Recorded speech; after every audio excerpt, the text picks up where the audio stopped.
Coming up on today's edition of Locked On Eagles, offseason options continues with the defensive end position, defensive tackle, and linebacker.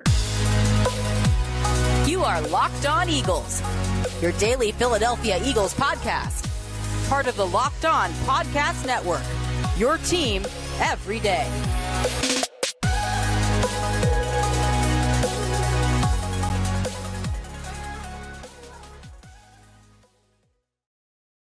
Thank you so much for making Locked On Eagles your first listen each and every day. Welcome into a Thursday edition of the show. 4 of 5 episodes this week downloaded into your phone wherever you get the show, available on all podcast platforms and on YouTube as well. Is always part of the Locked On Podcast Network, your team every day. And today's episode is brought to you by FanDuel Sportsbook, the official sportsbook of the NFL. Make every moment more with FanDuel. Visit FanDuel.com/LockedOn today to get started. I'm Louis DiBiase, alongside, as always, my co-host Gino Camilleri.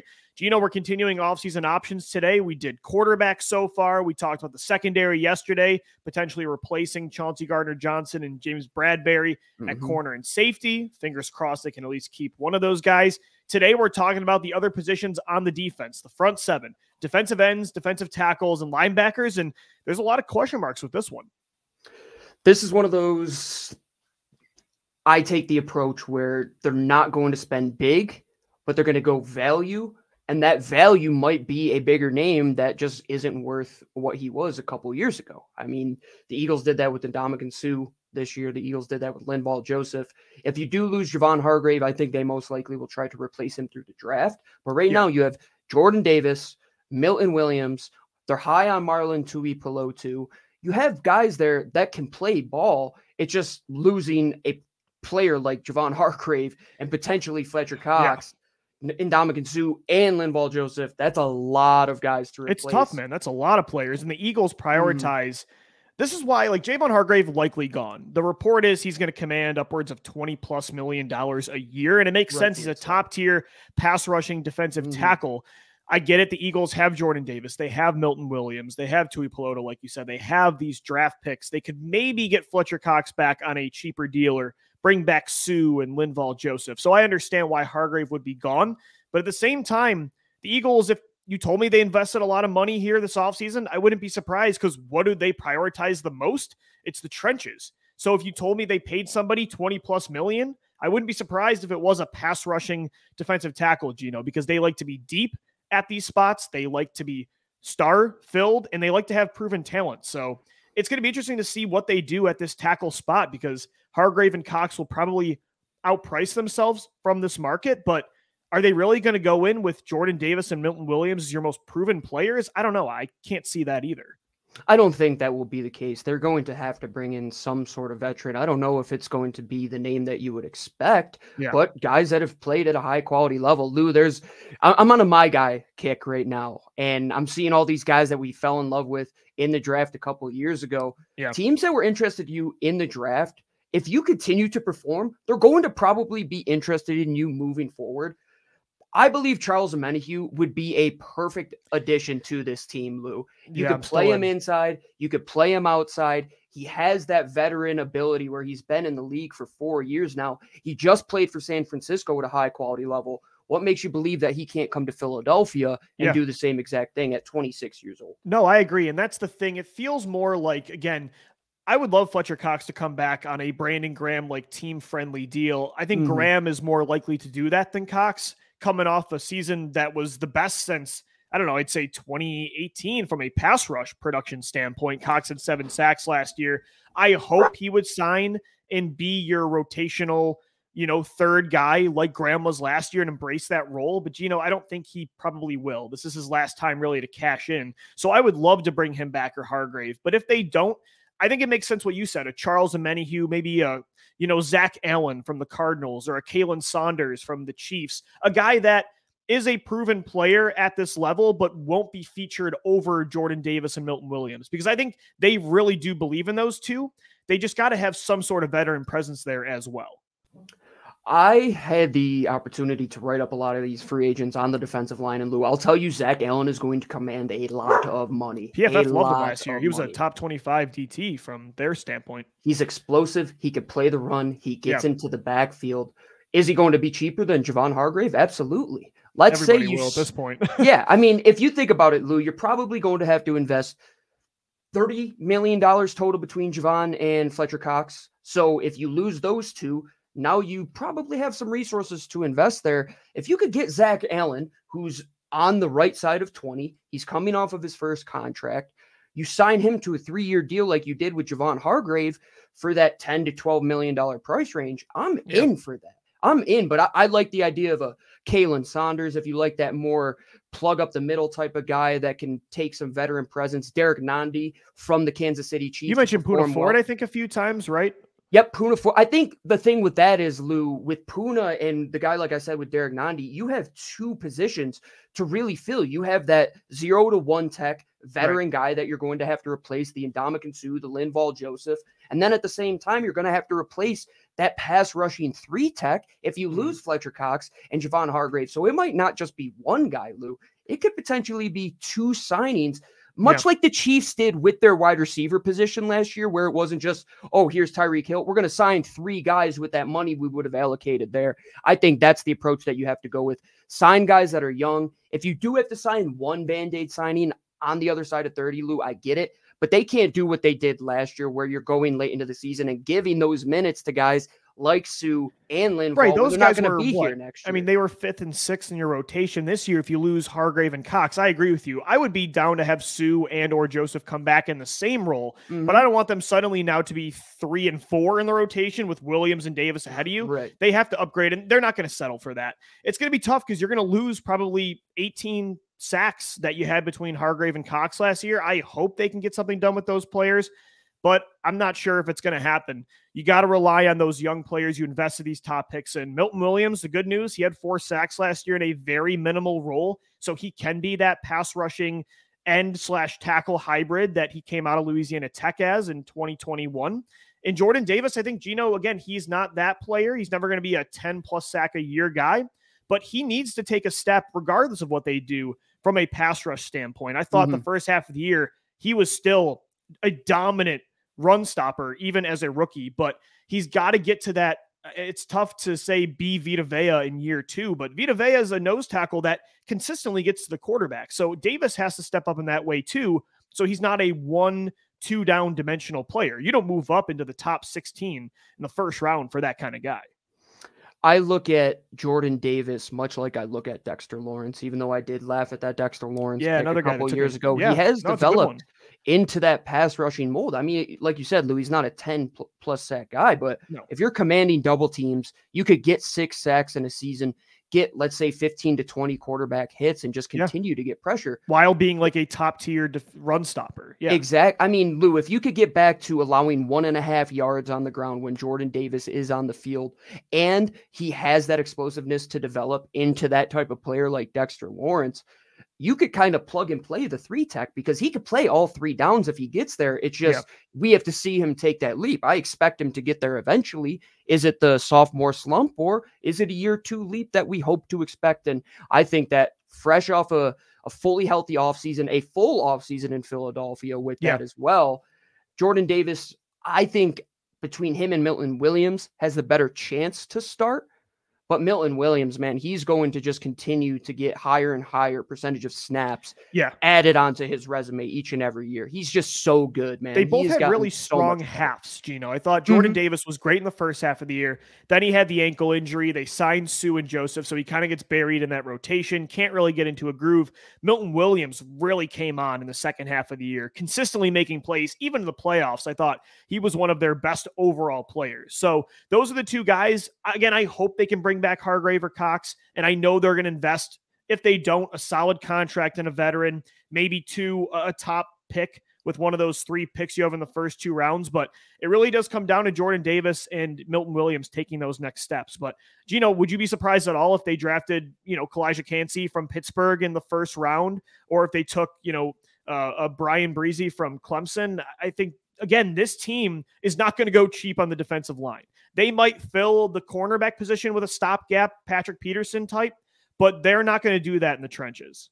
They never do, and they never have. And they're going to right their wrongs of the Marcus Smith type picks by just investing in guys that they realize are the best players on the defensive line. They're not going to reach. If the player doesn't match the position that they're drafting, they'll probably move back. Like at 10, is Louis Van Ginkel too much for your D there? And is Brian Breezy a little bit too much? And Miles Murphy, is that too high for you? But they're not going to stay away from that market, Lou. There's always players here. It's like a bullpen. We always talk about it. There's guys, I mean, heck, even Hassan Ridgeway, 29 years old, a former Philadelphia Eagle. He's a free agent. There are guys that could come in and take snaps, but like we said yesterday, it can't just be bodies that come in here like the Mike Wallaces of the world and those guys you bring in just to be quote unquote stopgaps. You have to legitimately project them out that they are going to get better to where you can get a compensatory pick, because that's what happened in 2018 and 19 is you sign those guys. They're not that good. You got to sign more free agents to replace them. And inevitably you don't have draft picks because you're always trying to replace them and you're being more reactive than you are proactive. It'll be interesting to follow along what happens here with Hargrave's market, with Fletcher Cox. I hope they can bring one back, but they have these other assets to invest in the position with money, with draft picks. You have Jordan Davis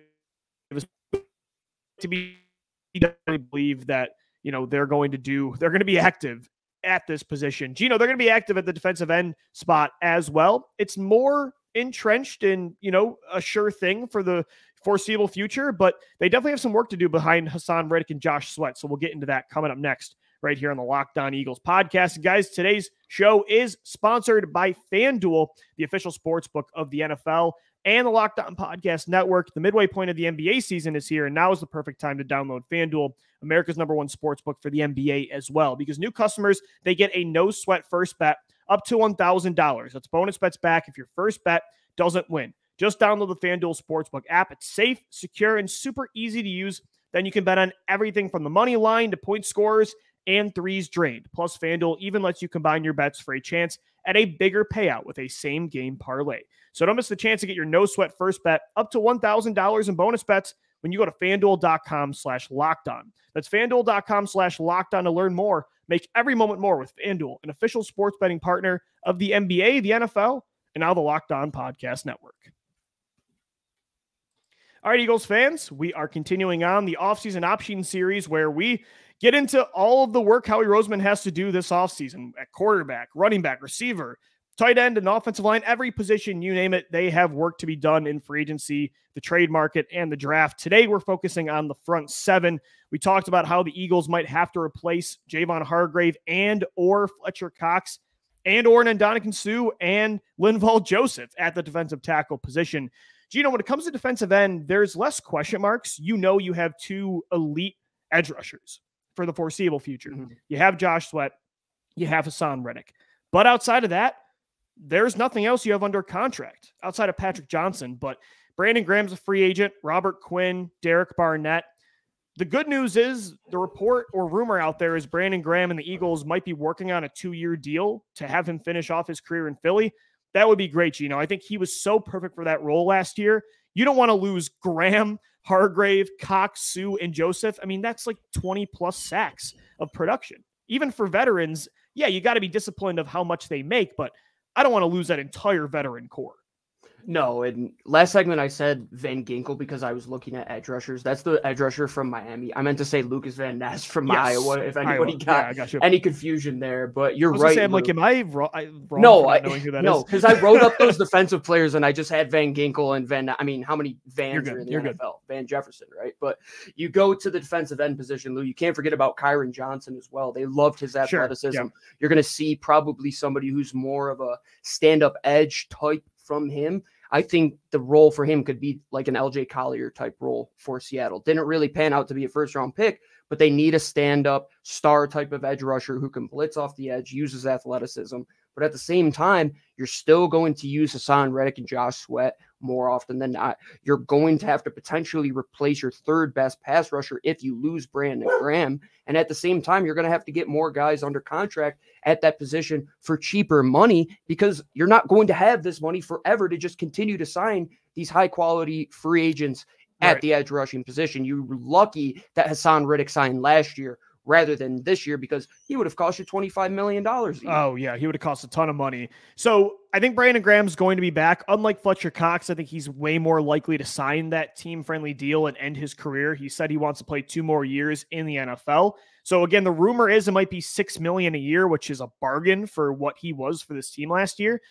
Gino, they also, though, like they do like to have 4 guys in this rotation, and BG only has at a max 2 more productive years. So whether it's through free agency or the draft, they are going to have to invest in this position. I don't know if it's Nolan Smith from Georgia at the end of the first round. You try to get that Hassan Riddick type of comp, if it's Miles Murphy from Clemson, or if you go more in the second round, like a Deion White from Georgia Tech, Isaiah Falsky, Andre Carter from Army. But I could see them taking this position as much as tackle early in the draft. How can you doubt that they would take an edge rusher with the top 10 pick? Oh, no. I mean, you wouldn't bat an eye if they did that. And the thing about edge, though, Lou, and the interior is there's so many guys. So wait to take your guy. If he is there, and you have 3 or 4 guys at that same level, go down a couple picks. Like, don't overdraft Lucas Van Ness. Don't overdraft Miles Murphy. I like them all, but are they the Will Anderson generational type guys? No, they are definitely not. I think this is more of that second round pick. Agreed. Like that area where you bet more on traits of the guy than like a full finished product, where you can invest still a premium pick and get a guy in day 2 that you probably would have taken towards the end of day 1. Let's say they take Kalijah Kancey. Could you see them turning around and taking an edge with that next pick? But I would also say, Gino, like tackle is more of an immediate need where they need to invest a pick and or a lot of money. Whereas this spot, you could take another developmental guy on day 2 or day 3, and you still have Sweat, Reddick, and BG this year, because Sweat and Reddick aren't going anywhere anytime soon. So you at least have your 2 foundation pieces. Whereas at tackle, you have Davis and Williams, and there's still a chance Hargrave and Cox come back, but there's no guarantees there like you have it here. That's the thing that kills me, is that there's positions where they're so well entrenched, and then there's others that they're just leaving wide open right now, and it's going to be fascinating to see how they approach it. But this is another market where there are going to be market inefficiencies and guys that are out there that you could sign for the cheap.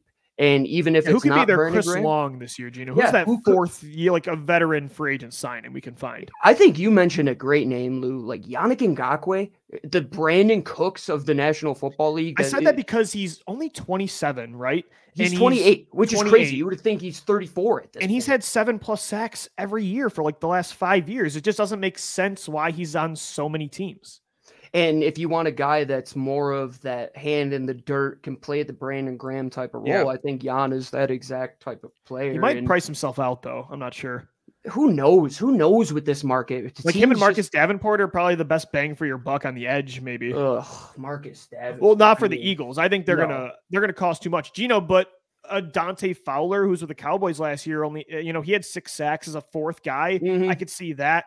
Jadeveon Clowney's on the open market again. I will forever say no. I think Leonard Floyd would be super intriguing, Lou. Yeah, the Rams released him. I would like Floyd. I love the idea of more speed rushers, because as the game goes on, speed rushers are just going to continue to win by just beating down those offensive tackles. Look at Hassan Riddick. Like, why is he so good? Because he'll beat you with speed to power to start, and then when you're dead tired, his endurance is just going to beat you towards the end of the game. Josh Sweat had the best get-off speed of any defensive end last year per next gen.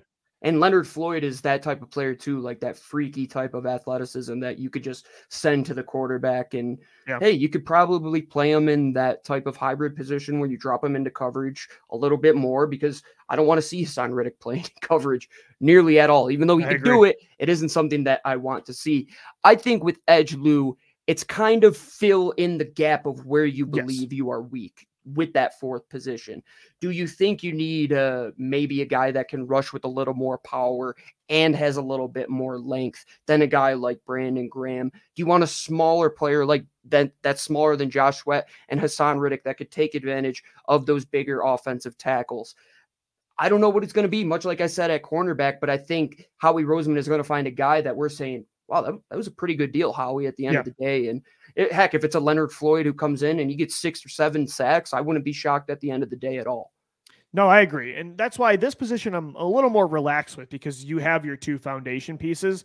And I think Brandon Graham is going to resign. So it's really about filling that 4th spot. But it's still important, Gino, because like I said, they want to be 4 deep. It's why they invested that selection. Was it a 4th round pick, right, for Robert Quinn at the trade deadline? Yeah, so, which is crazy. Yeah, exactly. They want to be 4 deep, and Brandon Graham's at a max, got 2 more years if he comes back. So you need a long-term third guy as part of that rotation because the Eagles like to have that. But at the same time, it's not as much of an immediate need in free agency or the draft like it is at the defensive tackle position. Gino, I think another immediate need is linebacker. T.J. Edwards and Kyzir White, both set to be unrestricted free agents next year. We'll talk about our linebacker options coming up next right here on the Locked On Eagles podcast. All right, Eagles fans, we're wrapping up this Thursday edition of the show. We continue on with our offseason options series, and we're wrapping up the defensive side of the football with the linebacker position. And Gino, some news to get into as well. The Eagles hired their linebacker coach today, Temple defensive coordinator. I want to make sure I get this name right. Yep. DJ Elliott is their new linebacker coach. I think my main takeaway is thank God it's not Matt Patricia. The last thing I wanted to do is piss off the only boundary cornerback that you have right now in Darius Slay, who's elite. And we all know was never going to play for Matt Patricia again. I believe it's spelled with 1 L and 1 T, if I'm not mistaken. Yes, DJ Elliott is just 1 L and 1 T. Unlike Jake, which is crazy. Yeah. So no relation, obviously, there. I think bringing in a Temple guy is smart, knows the lay of the land, knows what it is to play in Philly. Seems like a young guy that's got energy, too. I think fits in with this coaching staff in that way. Definitely. And if you look at what they had in Rallis last year, that's the exact type of thing. And the Eagles like to promote from within, and I'm sure they would have loved to keep Nick Rallis around. But unfortunately, he gets hired by Jonathan Gannon, rightfully so. He deserved that position. But now DJ Elliott has a big job. He potentially is going to have to bring in a rookie or a second-year Nakobe Dean to fill in with potentially a brand new safety or linebacking core if you don't sign TJ Edwards or Kyzir White. That's a realistic situation to happen, Lou, that they could lose those two. And it's they don't pay a lot of money at this position. We're talking about a lot of positions where they just can't lose everybody. That's my thing is each one of these guys, I understand the logic behind why they would go to another team and how the Eagles would be okay. I just don't want to see this entire defense get completely gutted. At linebacker, it's not as much of a need as defensive tackle, but it's more of a need than defensive end because you do have Nakobe Dean. He's going to step in right away for Edwards or White, and I think he's going to be a stud. I think every time he played last year in the preseason, in the regular season, you're like, oh, yep, there's the heart of the Georgia national championship defense that had everybody on that football team, right? So I think Nakobe Dean's going to fill in right away and be an every down player, but I would like to sign at least one of Edwards or White. I would like it to be Edwards. I think Dean flows better as a weak side linebacker, but Kyzir White might cost less. He wants to be, I think, in his hometown, and that's a lot of speed to have at the position. So I hope they can keep both. It just depends on where the market is. This is a position kind of like running back on offense where Howie's going to say, we want you guys, but here's how far we're willing to go, and that's it. We're not really willing to budge, especially with Dean in the mix. I think the sentiment has been that Edwards is the surefire guy to come back, but the way that it seems, the league values him, a bigger market, 100%. It seems that he's almost like the Marcus Epps of that linebacking position where teams just value everything that he does. They love the run stop, and he doesn't miss tackles. And how much he's improved in coverage too. It would be terrible to lose a surefire tackler like TJ Edwards. I agree. But if you want to be more athletic at that position, you could go Kyzir White and Nakobe Dean. And I don't think Kyzir is going to cost as much as a guy like TJ Edwards because what was his market last year, Lou? The Eagles were able to find him on a 1-year deal. The league didn't want him then. He played at a relatively similar rate as what he did in Philadelphia. Yeah, that was solid. That was the standard operating procedure for Kyzir White. He was just a solid guy all year long, played good football and stepped up in big moments. Does the league value that? Or do they value TJ Edwards, who's going to fill his gap? He's going to be smart. Yeah, that's the thing. Do you value the smarts of TJ Edwards? Do you value the surefire tackling, or do you value coverage, athleticism, and open field ability that Kyzir White has? And if it's Philadelphia, Lou, they've kind of been weaning away from those type of TJ Edwards linebackers. Sure. And they just happen to have TJ on one of the most team-friendly deals in the National Football League. Right. And now you don't. Yeah. And now you don't. I agree. They milked that for as long as they could, for sure. I hope they get one back. Hopefully this market pushes their value down a little bit. Bobby Wagner now on the open market. You got Levante David. You got Eric Kendricks, who was released from Minnesota this past week. So I think both are going to command a pretty solid contract. I think it would be hard for me, as much as I don't value linebacker as much as other positions, it would be hard to go in with, Nakobe Dean and a brand new starter. But Nakobe Dean, I think is going to be a stud. So I feel pretty good. They have at least one core long-term piece at this position. I just really hope they can bring back one of those starters from last year, because Edwards and White were great. It was an underrated part of this Eagles team. I mean, there were so many other storylines you could talk about, but those two just were solid and rarely were the reason you lost or this defense got scored on. I mean, they never really took over games, but they were just steady Eddie. And it's kind of like what you had in 2017 with Michael Kendricks, just steady Eddies. I think this could be like the safety position, Lou, where Tremaine Edmonds and all of these guys, these big names. I mean, Bobby Okereke is a free agent. Throw TJ Edwards in that conversation as well. Could they price down that market? I don't know if it could, because Roquan Smith's contract is going to make all of these linebackers 20 a year. Yeah, 20 a year. That's going to absolutely kill the market.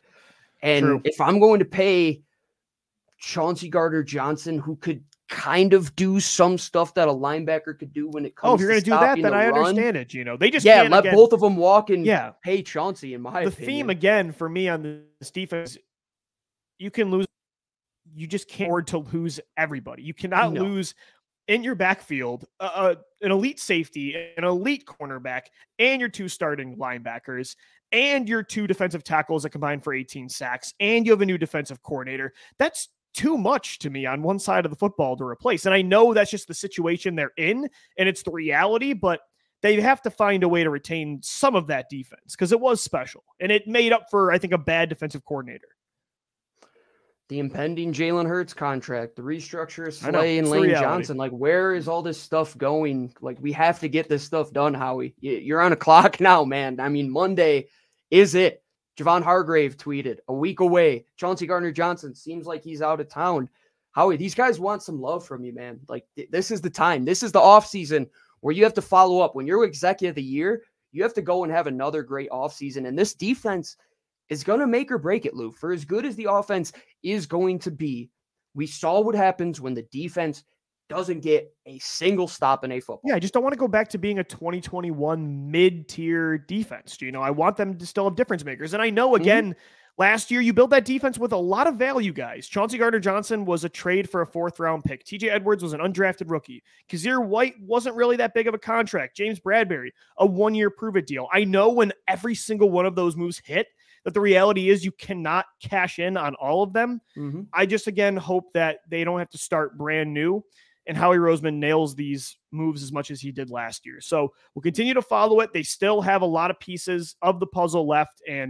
But at the same time, like you said, there's a lot of work to be done here within the next few days. We'll continue to cover it. Tomorrow we have offseason options, wrapping up the offense. We're going to talk offensive line, receiver, and running back. So make sure you subscribe to Locked On Eagles for 5 shows a week on all podcast platforms and on YouTube as well. And follow us on Twitter, because we're talking birds even after the show, at Locked On Birds, at DiBiase LOE, and at GC24_football. Thank you for making Locked On Eagles your first listen every day. Make sure your second listen is the Locked On NFL Draft Podcast. Damian Parson and Keith Sanchez provide in-depth coverage of the biggest NFL draft prospects with deep dives into sleepers and hidden gems that can change your favorite franchise. Find Locked On NFL Draft wherever you get Locked On Eagles. For Gino Camilleri, I'm Lou DiBiase signing off. As always, thank you for downloading. Thank you for watching and listening. And let's go Birds. Fly, Eagles, fly.